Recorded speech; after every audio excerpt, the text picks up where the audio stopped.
All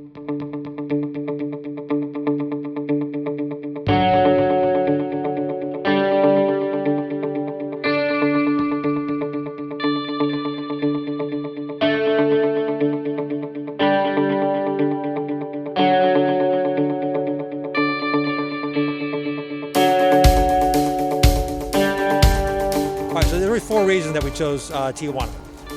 First one is it has a great labor force, a very strong labor pool here. Second was strong industrial base, supply chain, aerospace, automotive manufacturing.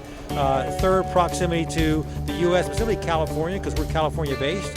So we wanted to be proximate to our headquarters and our final assembly plant. And then the last thing was a great cost structure. So it was a logical choice for us.